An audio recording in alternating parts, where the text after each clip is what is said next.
What is going on, everyone? Anthony Drew Gary here, host of the How To Show, where we talk about optimizing life, money, and happiness one how to at a time.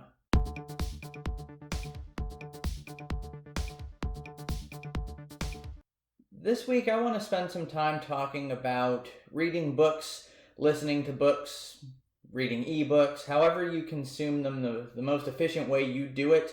I want to talk about how you can spend a little bit less money doing it.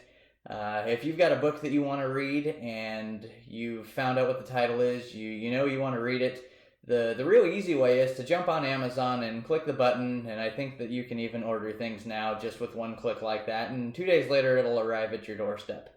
And that's probably the easiest way to get a book, but it's definitely not the cheapest. And it's not even to say that in the sense that you shouldn't be paying for books, because the way that I want to talk about this discussion on how to pay for books or how to read books with paying the least amount for them is framed in such a way that you've already paid for them in a different sense.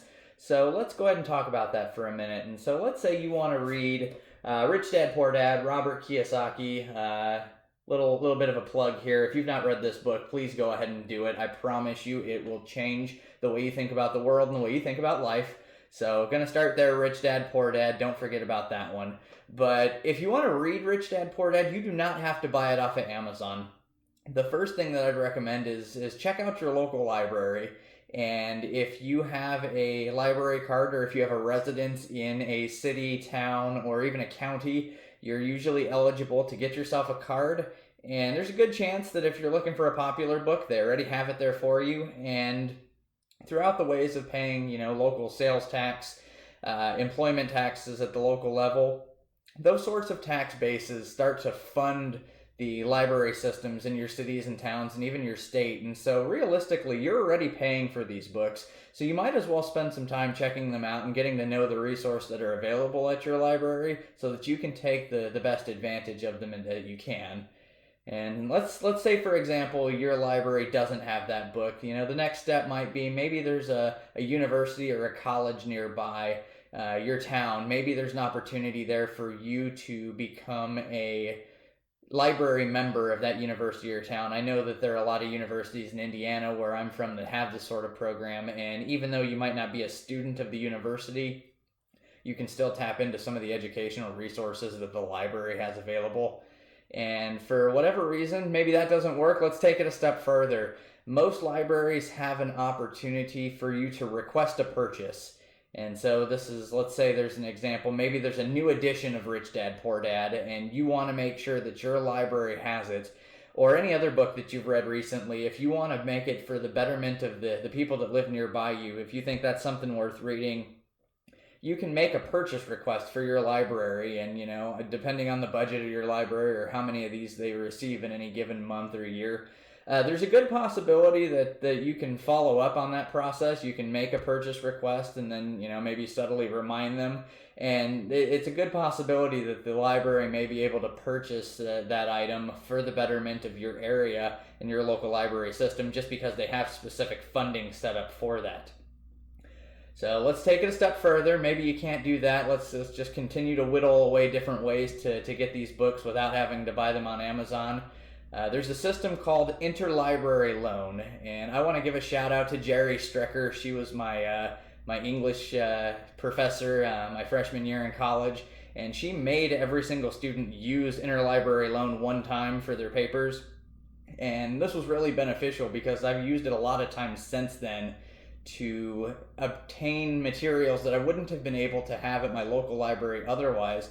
Basically, this is a sharing consortium, really, where different libraries get together and they say, we will lend items to you and to the patrons of your library. In exchange, you guys do the same for us.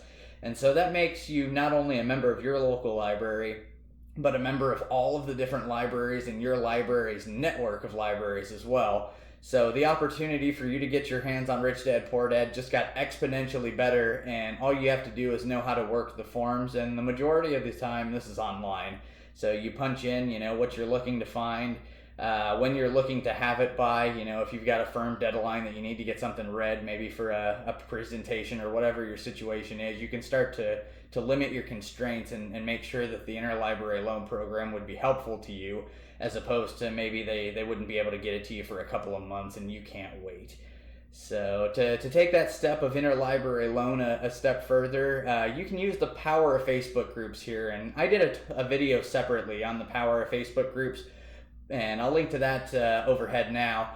But I want to take it a step further. I did find a group on Facebook. It is called Online Book Sharing Community, and it has 57,000 members in it. And I believe the way this group works is you make a search, and if the people in the group have that book, they'll send it to you. And I believe all you do is cover the shipping on that, and it's basically an honor system. I don't know if you keep them, you send them back. But basically another way to take advantage of a whole bunch of people's bookshelves at home. My bookshelf is over there, and I've got a bunch of things that I've read once. Some of them I've read twice, and it's a good way to leverage the resources that other people have already invested in. And it's a good way to meet people as well, people that are thinking similarly as you. A great example would be Rich Dad, Poor Dad. So I'm going to continue to hammer this home that you need to read this book. So if you can meet somebody who has it and they can send it to you, you can probably ask them questions about it too. And I think that would really start to be a powerful way to meet and engage with people who are thinking along the same mindset as you are. So let's assume that none of those options work, or maybe you don't like to read paperback books and you would rather listen to a book. And so the best way I know how to do this, obviously the easiest way would be to jump on Audible, which is Amazon again. But you can do that in a free version based on the library's metrics and the subscriptions that they already have. The most common for these are Hoopla, Libby, and Access 360. These all generally work the same way. The libraries have a subscription service that gets them access to ebooks, audiobooks, different things like that, and you can check them out digitally on your mobile device, and I think you usually have them for a certain amount of time before you have to return the rights to those items, and basically it's another way to get that content for free without having to shell out to the Amazon website. But let's take it a step farther, saying you can't find your book that you're looking for on any one of these different platforms, be it either in the actual library or in the digital versions of the library. There is one final step we can look at, and this is the Brooklyn Public Library. What they do is they offer a membership for people that don't live in the Brooklyn area.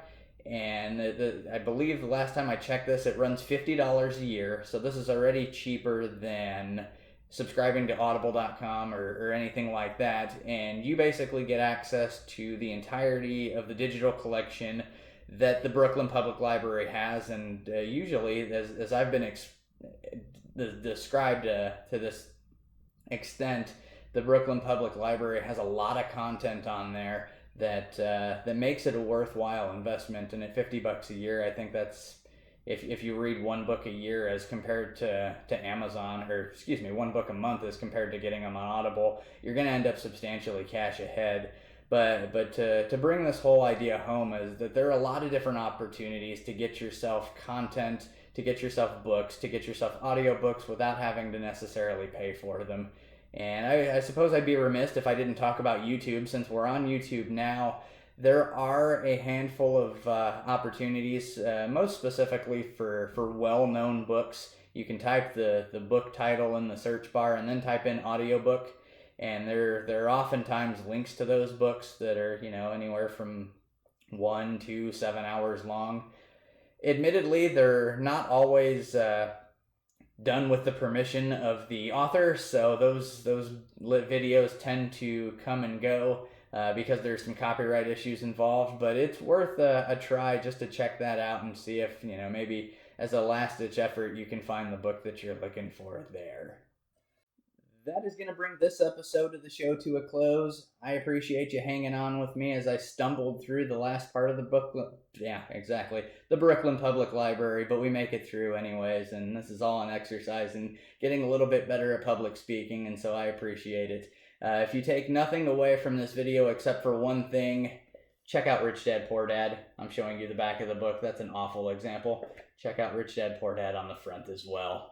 So I'm going to wrap this video up. If you like the content you're seeing or you want to see more of it, feel free to hit the subscribe button. You'll be the first to know about new videos that come out each and every Wednesday.